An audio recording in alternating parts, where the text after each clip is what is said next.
ಒಂದು ಕೋಗಿಲೆಯ ಹಾಡು ಸಾವಿರಾರು ವರ್ಷಗಳ ನಂತರವೂ ಇಡೀ ಜಗತ್ತನ್ನು ಪ್ರೇರೇಪಿಸುತ್ತಿದೆ. ಆ ಕೋಗಿಲೆ ಯಾರು ಗೊತ್ತಾ? ಕುಜಂತಂ ರಾಮರಾಮೇತಿ ಮಧುರಂ ಮಧುರಾಕ್ಷರಂ ಆರುಹ್ಯ ಕವಿತಾಶಾಖಂ ವಂದೇ ವಾಲ್ಮೀಕಿ ಕೋಕಿಲಂ.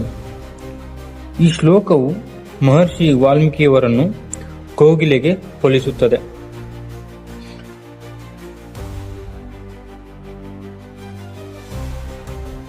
ಯಾವ ರೀತಿ ಕೋಗಿಲೆ ಮರದ ಕೊಂಬೆಯ ಮೇಲೆ ಕುಳಿತು ಮಧುರವಾಗಿ ಹಾಡುತ್ತದೆಯೋ ಅದೇ ರೀತಿ ಕವಿತೆಯ ಶಾಖೆಯ ಮೇಲೆ ಆಸೀನರಾಗಿ ರಾಮ ರಾಮ ಎಂಬ ಮಧುರ ನಾಮವನ್ನು ಹಾಡಿದ ಮಹರ್ಷಿ ವಾಲ್ಮೀಕಿಗಳಿಗೆ ನಾನು ನಮಸ್ಕರಿಸುತ್ತೇನೆ.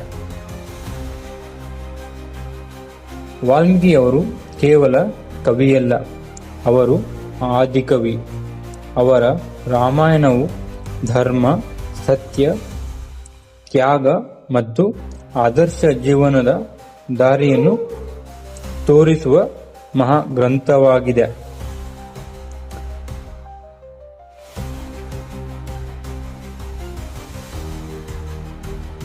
ಗೆಳೆಯರೇ, ಇಂತಹ ಅರ್ಥಪೂರ್ಣ ಶ್ಲೋಕಗಳು ಮತ್ತು ರಾಮಾಯಣದ ಅಪರೂಪದ ಕಥೆಗಳಿಗಾಗಿ ನಮ್ಮ ಚಾನೆಲ್ ಅನ್ನು ಸಬ್ಸ್ಕ್ರೈಬ್ ಮಾಡಿ. ಜೈ ಶ್ರೀರಾಮ್, ಜೈ ಶ್ರೀ ಮಹರ್ಷಿ ವಾಲ್ಮೀಕಿ.